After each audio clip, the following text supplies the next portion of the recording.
Hi everyone. I'd like to introduce our next moderator, Kris Elwell. She'll be taking the next panel, which is Market Research Matters. Okay, thank you everyone.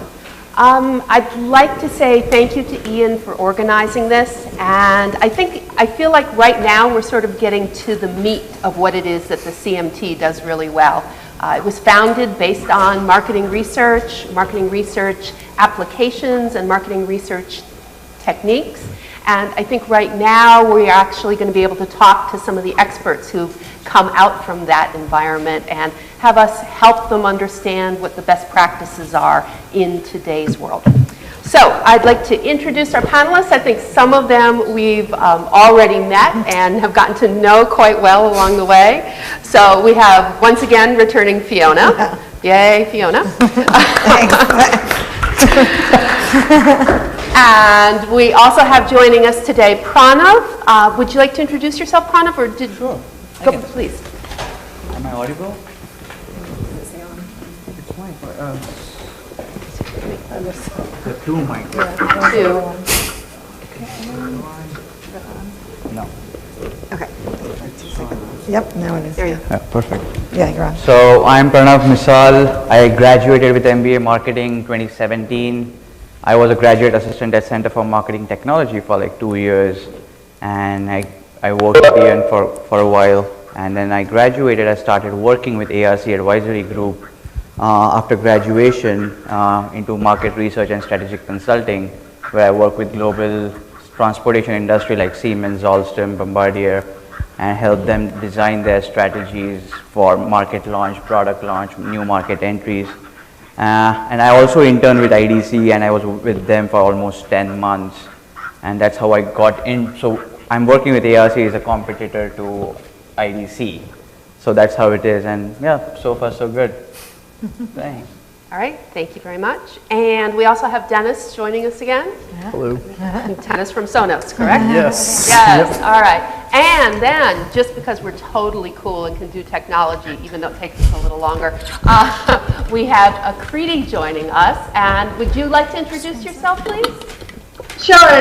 So I'm Akriti, and as you all know, I'm not there. I'm in Dubai. I work here as a market intelligence analyst for Philips for Middle East and Turkey, and I was also a DA at Center for Marketing Technology, and thank you so much for calling me for this. This is like totally amazing.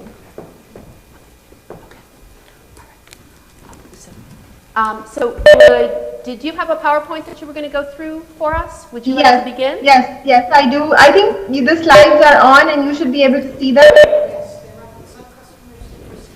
Yeah, it's up. Yeah. We see it. Thank you. Okay, so I'll be talking about customer centricity and how it's actually changing market research. So as you all know, there were these theories about how customer is king and customer service is important. But traditionally, these were all after-sales theories. Today, what we're moving on to is that you need to listen to the customer and integrate design thinking in product development and marketing. Earlier, marketers used to tell the consumers what they should buy. Today, they need to listen. And with this, market research has changed, and the focus is shifting from a very quantitative approach to market research to a more qualitative research, where we use shop-alongs and home user testing, and we do this at Philips a lot, where we go with the consumer, we go shopping with the consumer, and we just listen and see what they're doing and their behaviors. And then we try and put this into our marketing plan. As you can see, like lengthy questionnaires are a thing of the past. Listening to consumer problems and trying to solve these problems is what is becoming key today. And you see that little cartoon, that's the customer research, like the market research guy saying, don't mind me, I'm just trying to be customer centric. With this, what is becoming important is the consumer decision journey, where you go through each decision that the consumer takes, and this comes from design thinking. So putting both together is what's key today. And earlier, market research used to be project based. what we're going to see in the future is it's going to be a more continuous dialogue between your end consumers and your product development team. So we at Philips, we collect data on a regular basis from our promoters in store because they can tell us where our competitors are doing well and where Philips is doing well. And it's all about changing your strategy really quickly just to ensure that your product remains at the top of the mind of the consumers. And it's a big change from the always on marketing to the always listening marketing culture in an organization, and it comes from a deep-rooted culture change.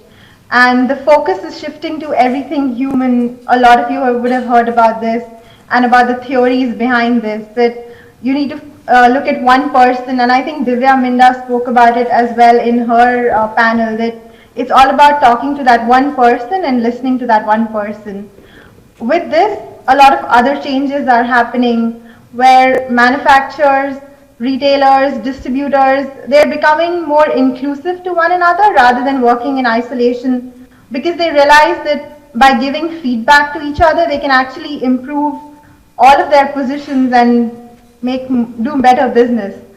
And lastly, which is a very big implication for all organizations today, is how this is impacting marketing to millennials, which, believe it or not, have the most money to spend and make up a really big segment, millennials and Gen X, which is our generation. And these people, millennials, have millions to spend.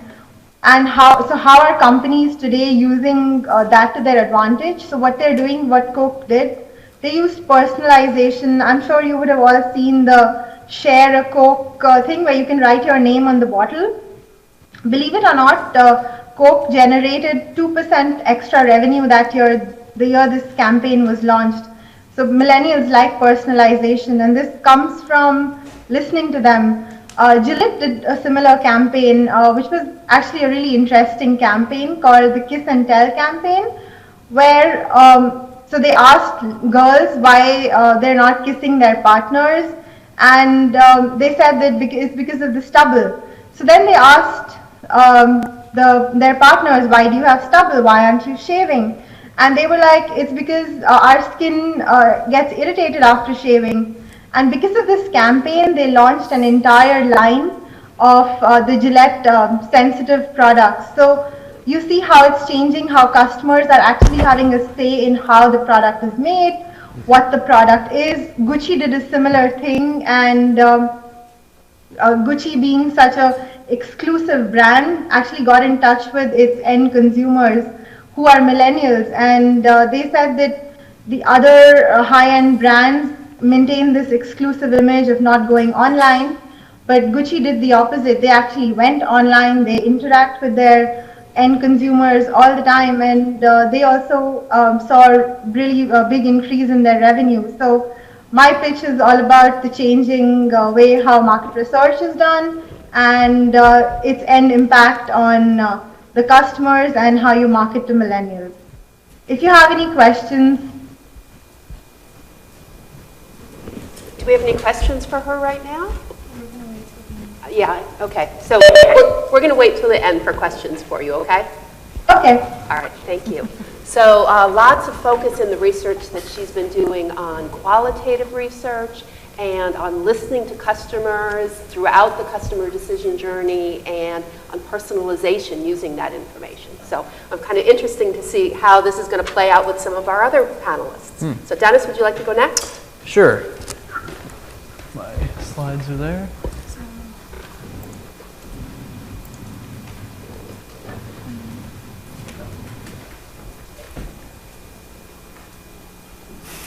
That's what I prepared. It's fine. Don't work with that one. Yeah, it's a blue slide. Okay. It's totally cool. Is that okay?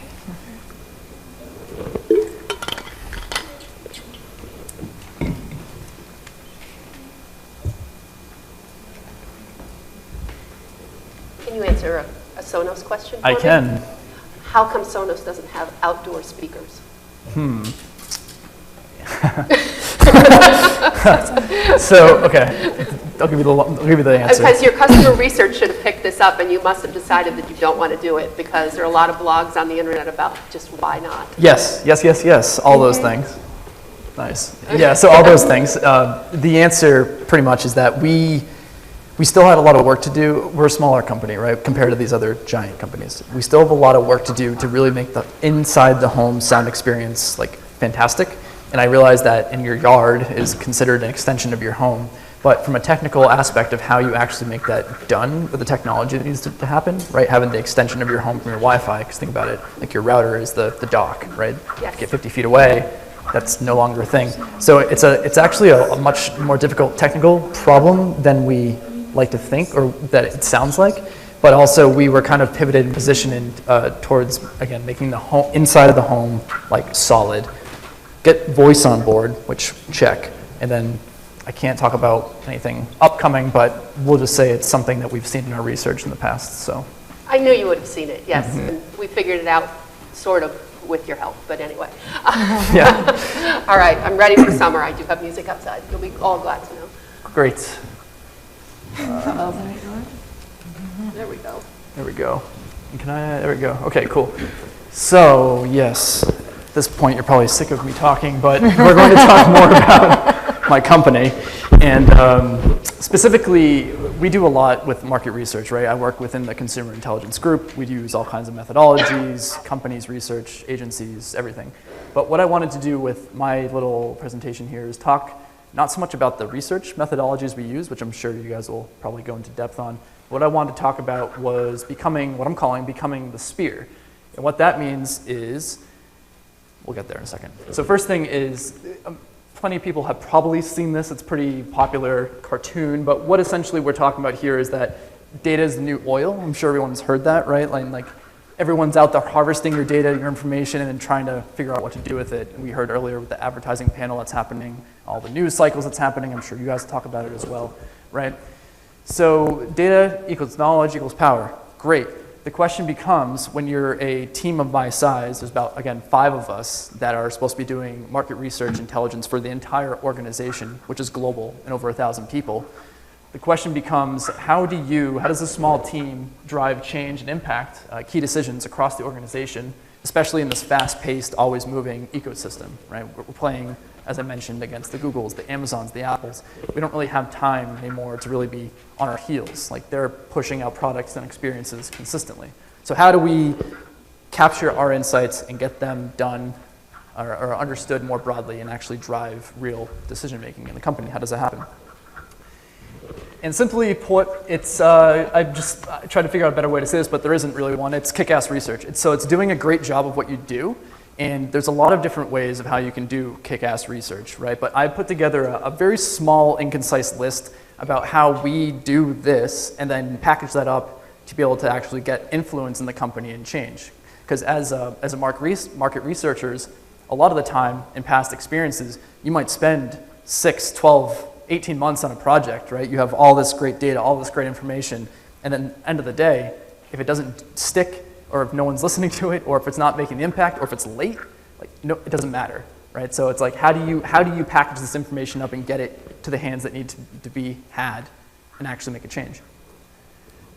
So this is my list, my Dennis Quick 8 list, right? So the first thing from a small company or a small group in a larger company, the first is identifying the business impact, right? We don't do research to do research. Like, there's a lot of questions out there. There's a lot of things out there that can be looked at or examined.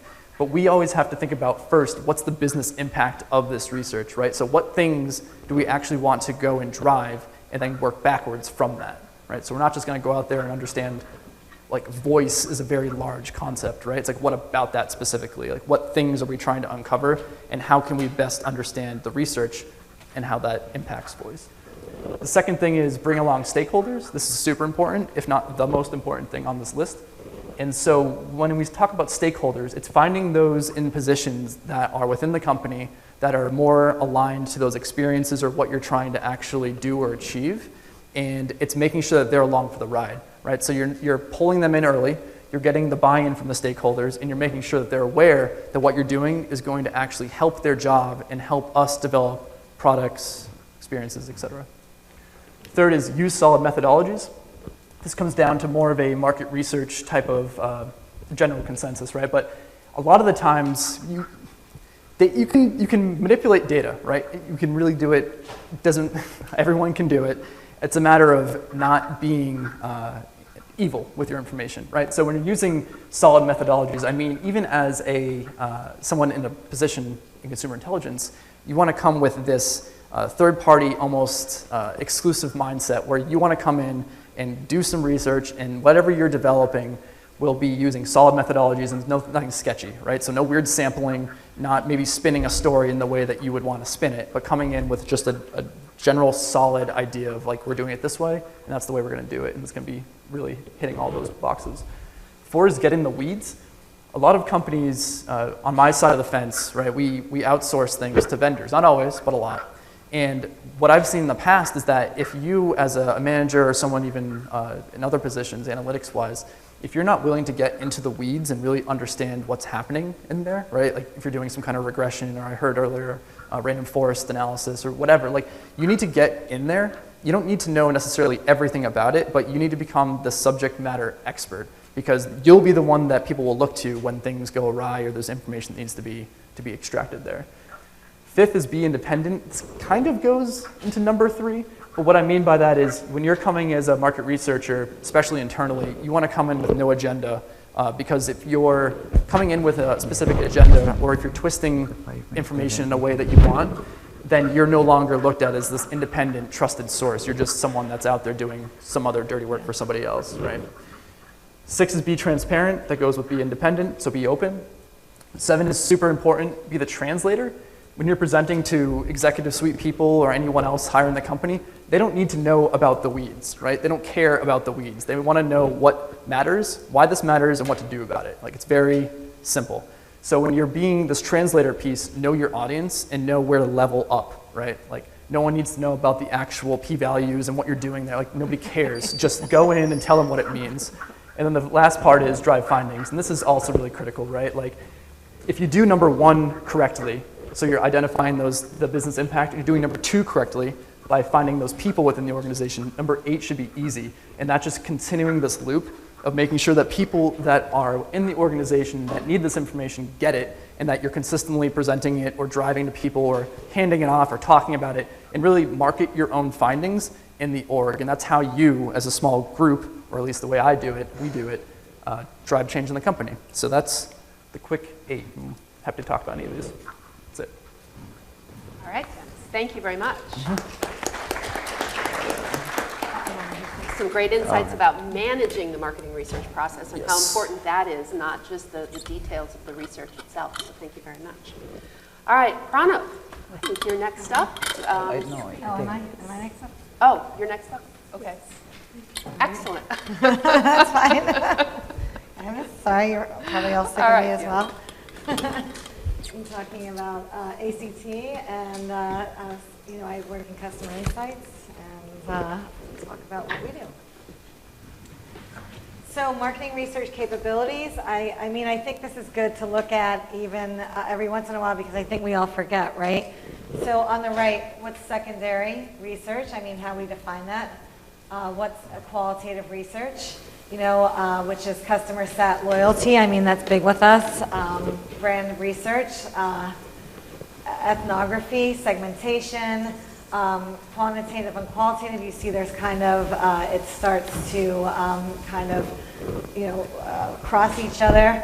We have quantitative attitudes and usage. I do a lot of pricing, like I've said before. I do a lot of concept testing with a pricing component, which is usually Gaber Granger or Van West. Communication message testing, we do a lot of that as well, and that helps the brand and marketing team. Customer needs assessment, value proposition. And so I think even for myself, sometimes I look at this, I'm like, oh yeah, okay, that's what we do, because you kind of get involved in your own little thing, and then you don't realize like the other areas that you're all working with and helping. So when you use market research, I think this is good. We actually vendor work on this for an offsite, but are customers satisfied? We all know that customer experience is really important now. Do we have the right value proposition? Some of the things that came up today. What is the best name for this new product? I mean, how are we going to do that? What price should be this? You know, what are the competitors doing? What are the trends in this space? What messaging is most appealing? I mean, we had a digital panel this morning that put a lot more emphasis on that. So, you know, these are great things to think about when you're thinking about, you know, when you use market research and how many aspects, and, you know, there's digital, pricing, competitive intelligence. I mean, there's so many parts of this, right? Here I had a little bit of it earlier, but the market research workflow, or the workflow that I work in right now, is the intake process. So that's when someone comes to me and requests information, whether it's internally or externally. We usually have an internal meeting, right? Recurring plan meetings, and a brainstorm or design sprint, especially for new product development or product enhancements. Next thing is consider available and appropriate team resources. I think as a market researcher, you forget that I'm also a project manager, right? So not only do I do market research, but I have to figure out who's going to be the best person on my market research team for this particular project. So you are a project manager all the time. Kickoff meetings with core team and market research. And then always confirm strategic theme alignment and prioritization. I think sometimes you miss that. Okay, so what are we working on again? I mean, what's the objective of this? And you might even change, or like I say, you know, when you're in Agile, you pivot on something. That maybe we discovered something and it's in the middle of the research, and I'm like, wait, what are we trying to figure out again? Because this is where we are. Like, did we not get what we were trying to do? Scoping, study, design, and kickoff is a second element, which is developing a research brief, which is crucial. I mean, defining objectives and the deliverables, designing the research plan and optimal methods, and whether or not you're going to vend it out or you're going to do it internally, and you know, who's going to pay for that. I mean, we have so many, not wars, but market research has a budget, right? UX has a budget. Project managers of specific products have a budget. And for us, it's like, well, are you paying for this or are we paying for this? Because at the end of the year, I mean, we all have to meet like certain constraints, right? Research, questionnaire design, interview guide development, data collection, whether it's internal or external, data analysis, statistical analysis. I do a lot of statistical analysis, so not a lot, but enough. So, you know, I will regress something if I feel that I need to, or I'll have someone else do that. And like Dennis said earlier, with R and SAS and, you know, Stata or whatever, your Python, whatever your company is using, when you have a foundation of what you need, I can go to someone and ask them to do it, but I at least, like, I might not know how to do it, but I know what to tell them, you know, for us to get, so we can make good decisions. So that's the most important. And then insights developing. And lastly, the reporting and deliverables. Deliver the presentation of results. I like to hold people accountable. So if I work on something for you that takes a month of my time, I want to know like what happened to it 6 months down the road. So we do have a feedback going in with ACT. And finally, like I said earlier, my colleague demanded I put this on. Upload deliverables and assets to a repository. I mean, we use SharePoint. You know, I'm not sure what most other companies use, but again, it's so that everyone has access to the research. Having it and not knowing it where it was. I mean, especially when you have transition in a company. I think we've all worked places where you come on in, someone's left, they didn't put it in the repository. You know that it was done a year ago, and no one has a copy of what went on and who was involved and what we did. And you know, again, you can always learn from what you have in your repository so you don't duplicate efforts in the future. And then, you know, here's an example of market research projects that we did. I took the overall numbers out because it was kind of crazy. But for primary research, I would say that last year, 52% of our research was qualitative, whether it was focus groups or one-on-one interviews, and 48% was quant. Qualitative projects were like in-depth or prototype review interviews. We do a lot of new product development. Quantitative projects were online surveys, concept evaluation, pricing analysis, and customer sat. For competitive intelligence, there were a variety of projects, but 29% of those were market scans. So again, for us, it's very important for us to know what's happening in the competitive landscape and who our competition is. And so this was a slide that kind of showed that for my team.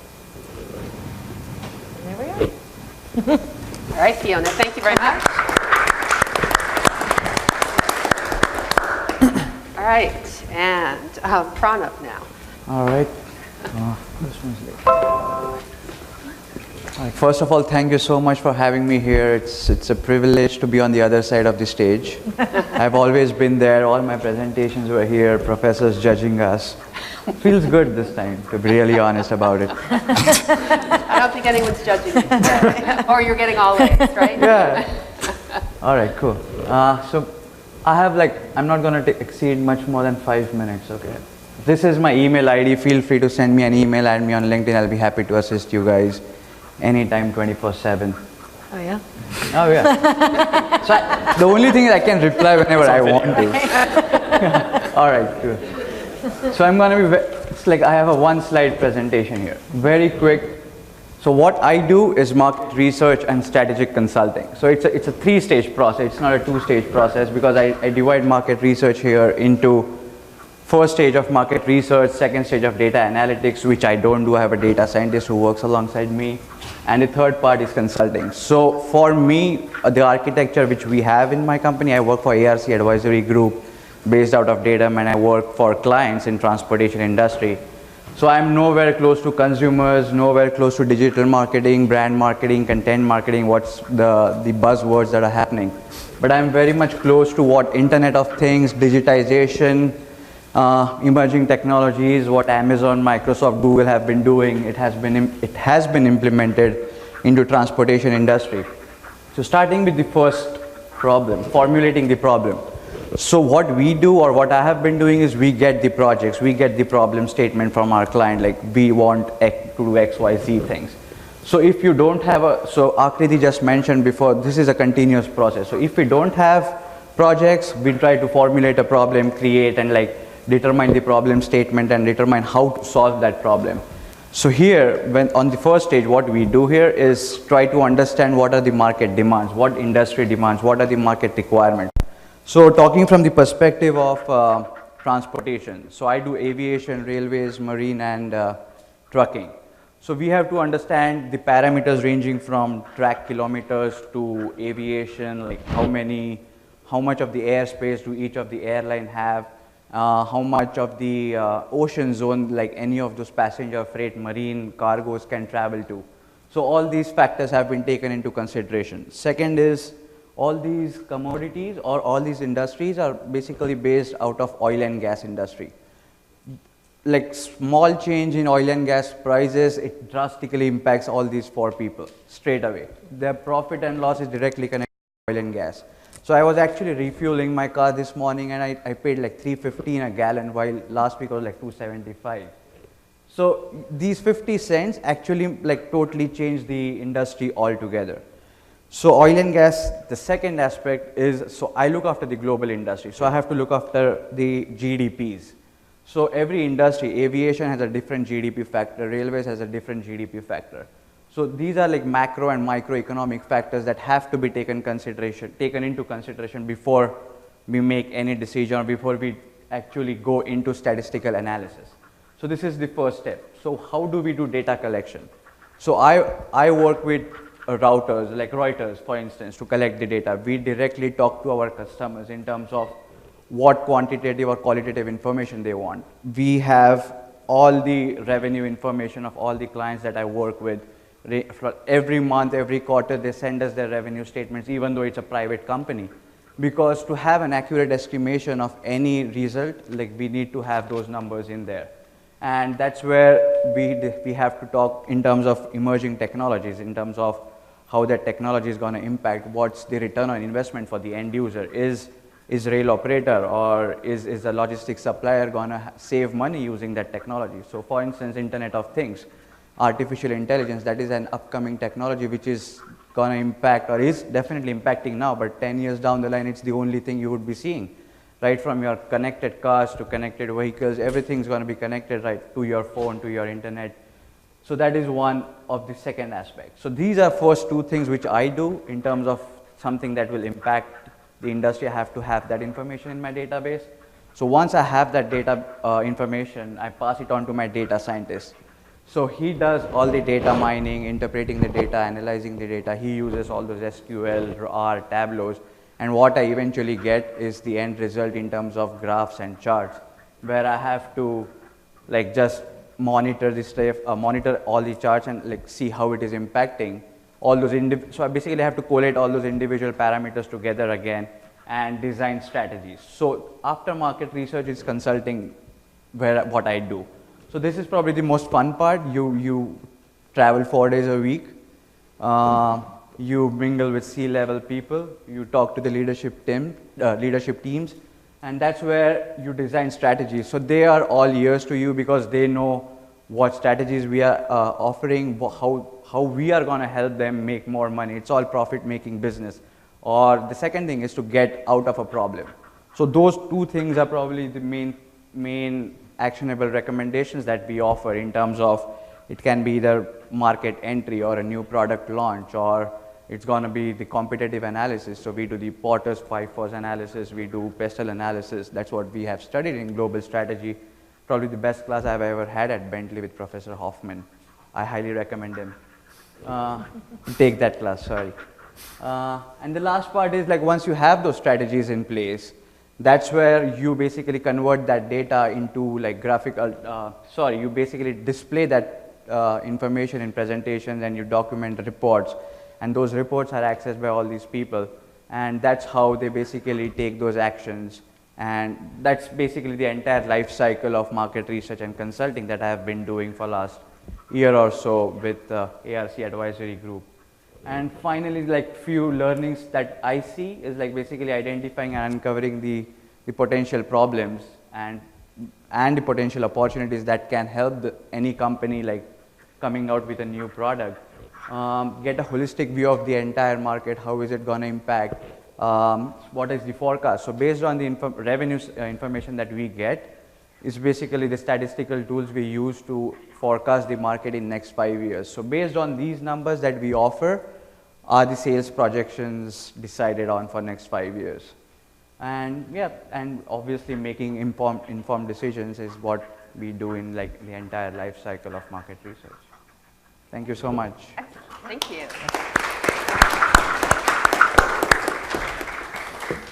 I think we have a great variety of panelists up here. We've got perspectives from the B2C marketplace and the B2B marketplace, and we've also had a little bit of a peek inside not only kind of the process of managing marketing research.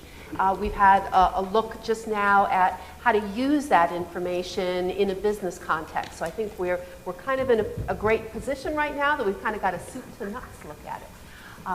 If you guys are ready, I think that we can open the floor to some questions. Do we have any questions from the audience? Go ahead, yes.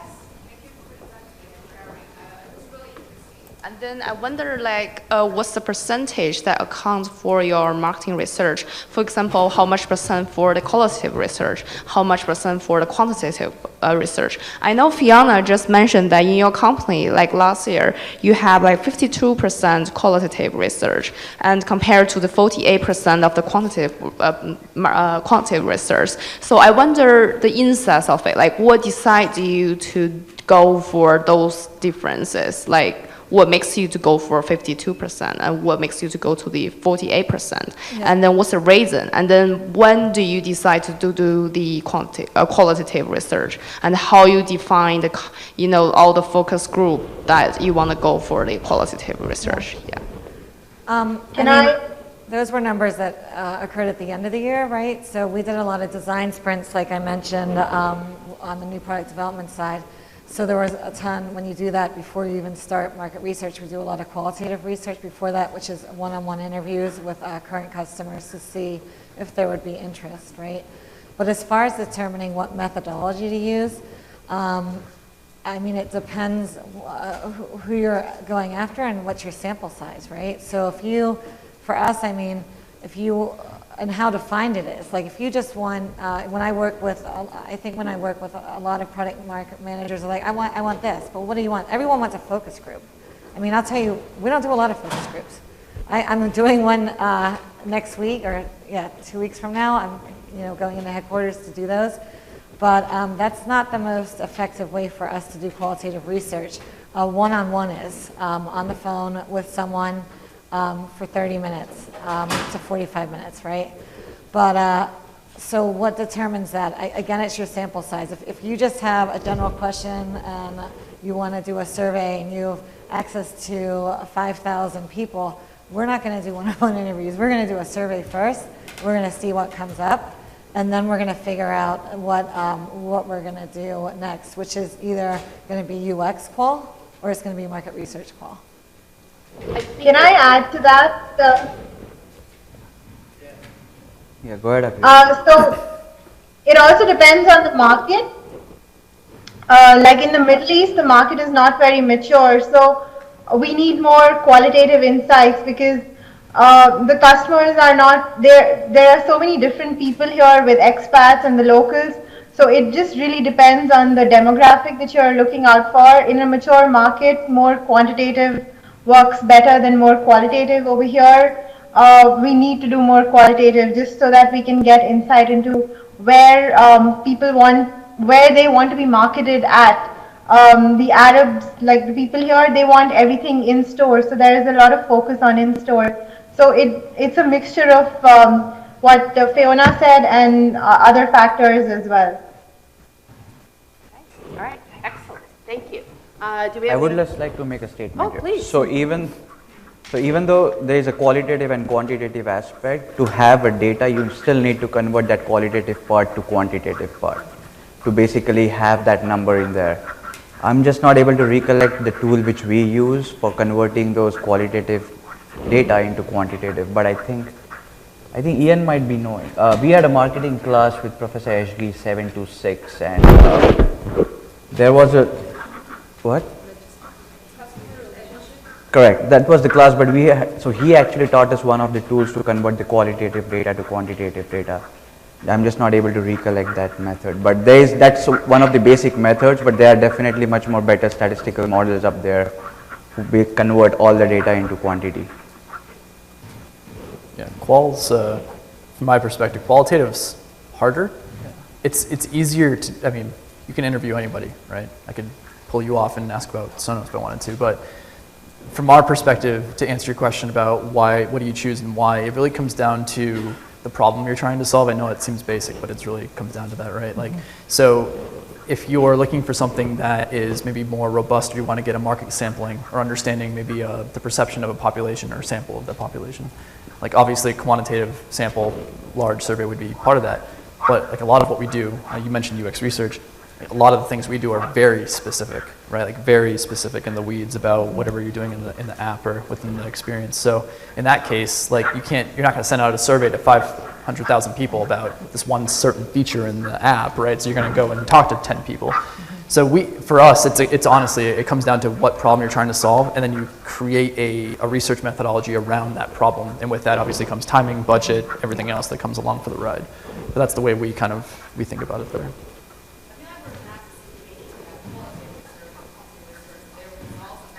To each other. Have you ever met that situation before? Like, for example, in the market, the number shows the customers really like the product, but actually, when you do the focus group work, the quality research, you find that they actually hold different opinions from what you think before from the data. For my take on it, I mean, typically, I have never seen so far a complete 180 difference. Usually it's complementary. So what the nice thing about qual allows you to do is it gives you the why, not necessarily the what, right? So the way that kind of adds color to your analysis typically. I've never, not once, seen a complete flip, and if I did, it'd be a huge red flag. Obviously something went wrong somewhere, because there's no other really reason why that would happen that I can think of off the top of my head. But yeah, typically it's a combination, and even that, like a lot of our analysis, I find the most powerful analyses, the ones that really drive home the findings, are those that do combine both, because it does satisfy both areas, right? It gives you the what and the how, and when you can put those together in an actual packaged way that makes sense and drives actual tangible benefit to whoever you're speaking to, I find that more powerful than just here's some numbers, P minus, P001. Right. Okay, who else has questions? Go ahead, please.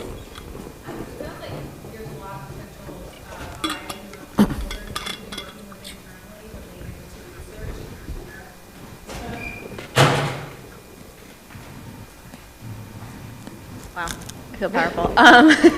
So with a number of a variety of different types of stakeholders, especially internally that you're working with, is part of your role sometimes dealing with the challenge of managing expectations where your work might not be necessarily just driving proactive research to drive product growth, but maybe you're proving that a business line isn't working, or kind of managing that relationship internally, and how do you kind of deal with that? I worked on something last year, so we acquire some companies. It's cheaper for us to acquire smaller companies when we want to go into a certain, different kind of product or market segment. So I worked on something last year where I worked with strategy and mergers and acquisitions, right? And we looked at their numbers, I looked at my numbers, and I worked with the guy that we were working with and running numbers, and nothing was coming up positive. I mean, it wasn't. And so then you have to present to him, right? And they're with the group of M&A and strategy from our team, and he obviously wants us to sign another year contract, and we know in our heart, we're not going to do that. So again, you keep it very factual, but not, it's like anything else. It's not always the message that you're delivering, but how you deliver the message, right? Mm-hmm. So we knew where we were. Obviously, we don't want to, deflate this guys, incredibly. But I mean, that's part of it. Yeah, you have to deliver. I mean, I was in sales for a long time as well. I mean, you always have to deliver news, but you deliver it in a way that's, not demeaning. So.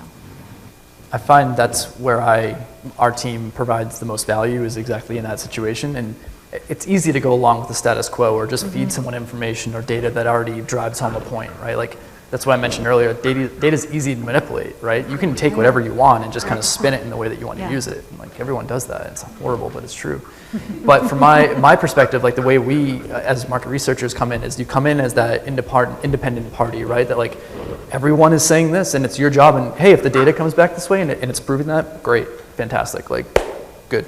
But if it doesn't, it's your job to go in there and have those tough discussions and bring that up to whoever it needs to, right? You're not being combative, you're doing the right thing. And I can't speak to specifics about our organization and what we're doing, but I can tell you very recently, something to do with voice, there was a situation where that exactly happened, and me and my team had to go pretty much all the way to the top. And as a company, we're now thinking about how do we navigate this space a little bit differently, just because of the data information we were seeing. But if we had done that research and we had just kind of said, yeah, it's close enough, and this is, good, that's not what we're there for, right? So it's tough, but you got to do it.